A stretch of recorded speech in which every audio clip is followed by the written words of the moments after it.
বৃষ্টিবিঘ্নিত ম্যাচে আইপিএলে দারুণ একটা লড়াই দেখলো ভক্তরা। আগে ব্যাট করতে নেমে ক্যামেরুন গিনির দুর্দান্ত বোলিংয়ে দিশেহারা হয়ে পড়ে মুম্বাই ইন্ডিয়ান্স। সেখান থেকে লড়াকু পুঁজি দাঁড় করালেও কলকাতার ব্যাটাররা জবাব দেন চোখে চোখ রেখে। দুই দলের ম্যাচটা ছিল টান টান উত্তেজনার। সেখান থেকে ম্যাচের ফলাফল নিয়ে বিস্তারিত এই রিপোর্টে।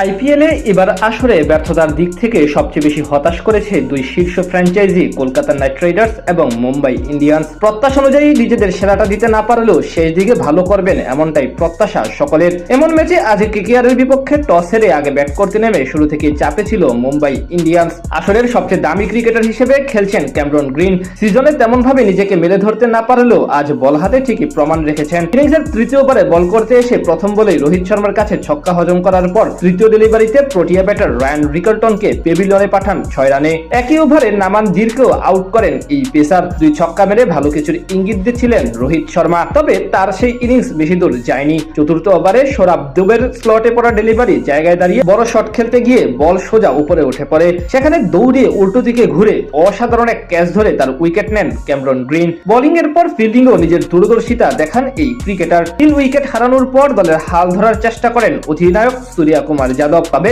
6 বলে 15 রানের বেশি করতে পারেননি তিনি। দুবের শিকার বনে তিনিও যান ডাগ আউটে। পাওয়ার প্লেতে মুম্বাইয়ের স্কোরবোর্ডে জমা পড়ে 4 উইকেটের বিনিময়ে 46 রান। খানিক পরে ইডেন গার্ডেনে শুরু হয় বেরসিক বৃষ্টি, এর জন্য বন্ধ থাকে ম্যাচ। এরপর পুনরায় খেলা চালু হলে দারুণ নিয়ন্ত্রিত বোলিং করতে থাকেন কেকেআরের বোলাররা। ধীরগতিতে খেলতে থাকা তিলক বার্মার সাথে জুটি গড়ে ধীরে সুস্থে এগিয়ে যেতে থাকেন হার্দিক পান্ডিয়া। চতুর্থ ওভারে তাদের জুটি ভাঙেন কার্তিক ত্যাগী। তার বলে আউট হওয়ার আগে তিলক বার্মা করেন 32 বলে মাত্র 20 রান। সঙ্গী হারানোর পর বেশিক্ষণ টিকতে পারেননি হার্দিক পান্ডিয়া, তিনি ফেরত যান ধীরগতির ওই ইনিংস খেলেই। শেষ দিকে কলকাতার বোলারদের উপর ঝড় তোলেন কার্ভিন বোস। 19তম ওভারে 13 রান আনার পর শেষ ওভারে আনেন 19 রান। তার 18 বলে 32 রানের কেবিও ইনিংসে ভর করে 147 রানের পুঁজি পায় মুম্বাই ইন্ডিয়ান্স।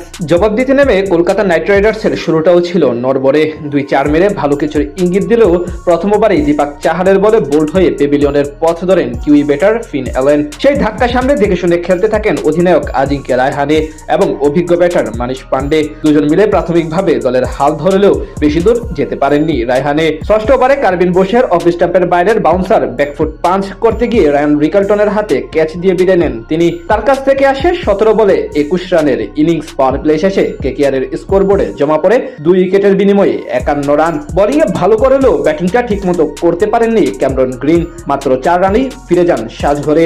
সেখান থেকে নতুন করে জুটি করেন রবমান পাওয়েল এবং মানিশ পান্ডে।